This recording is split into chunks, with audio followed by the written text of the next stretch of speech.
अब potential divider, सबसे पहले तो ये शब्द से इतना घबराइए मत, कुछ नहीं रखा है, इस पूरे लाइन को ओमिट कर दो, चाहो तो यहां से मिटा दो इसको पूरा।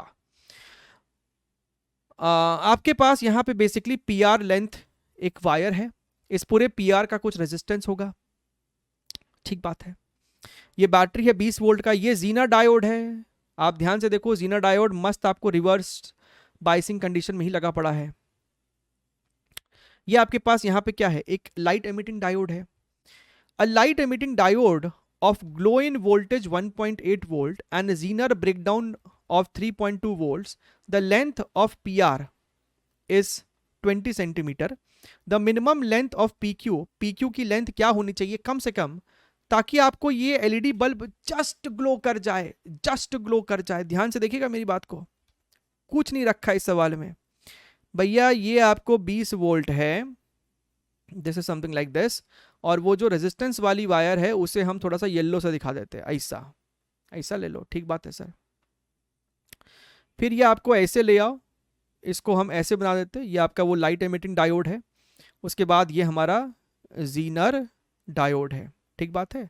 और इसको ऐसा करके यहाँ पे आपने ऐसा, सपोज कीजिए आपने इसको ऐसा जोड़ा, ठीक है।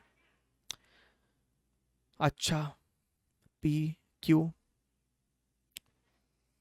देखिए हो क्या रहा है, हो यहाँ पे क्या रहा है, शुरुआत में इस जीनर डायोड के थ्रू है ना कोई करंट नहीं पास करेगा, बिकॉज ये आपको रिवर्स बायस कंडीशन में, देख रहा ना, ये इसका नेगेटिव टर्मिनल है और ये यहाँ पे है, तो भैया ये आपको रिवर्स बायस कंडीशन में है, तो शुरुआत में इसमें कोई भी आपको करंट नहीं फ्लो करता, कोई करंट नहीं फ्लो करेगा, इसके अक्रॉस आपको कोई पोटेंशियल डिफरेंस नहीं आएगा, तो भैया ये आपको ग्लो नहीं मारेगा।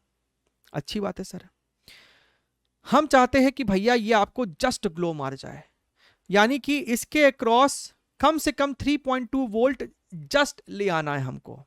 तो हम लिमिटिंग केस के लिए सॉल्व कर रहे हैं, हम यहाँ पे लिमिटिंग केस के लिए सॉल्व कर रहे हैं, इसमें कोई करंट नहीं है, कोई करंट नहीं है, कोई करंट नहीं है। जैसे ही आप ये जो आपका पॉइंटर है ना, आप इसको ऊपर नीचे ऐसा शिफ्ट कर रहे हो, तो आपने नोटिस किया कि भैया एक पर्टिकुलर पॉइंट क्यू पे इसके अक्रॉस पोटेंशियल डिफरेंस हमको आ जाता है 3.2 वोल्ट्स का, 3.2 वोल्ट्स का, राइट। एंड ये आपको उस समय जस्ट ग्लो किया, जस्ट ग्लो किया है, इसके अक्रॉस पोटेंशियल डिफरेंस हो गया है 1.8 वोल्ट्स का।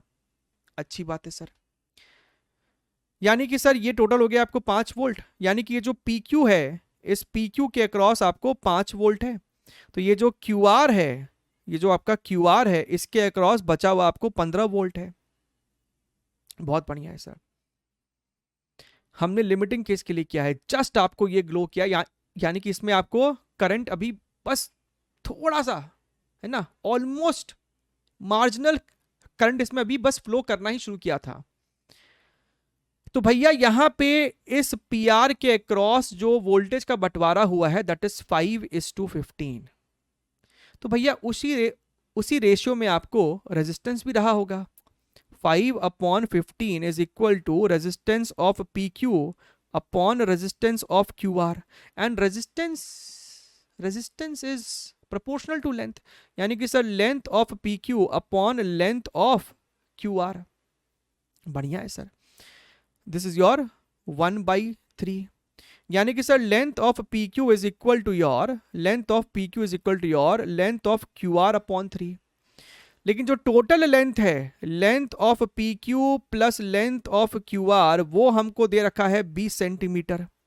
तो भैया अगर हम यहाँ पे लेंथ ऑफ QR की जगह लिख दे 3 टाइम्स लेंथ ऑफ PQ, ये पहले से लेंथ ऑफ PQ है, इसको हम लिख सकते थे 3 times length of PQ is equal to 20, तो भैया लेंथ ऑफ PQ कितना आ रहा है आपको, 5 सेंटीमीटर। खत्म कहानी, 5 centimetre is the correct answer, that's it. बहुत बढ़िया, अद्भुत।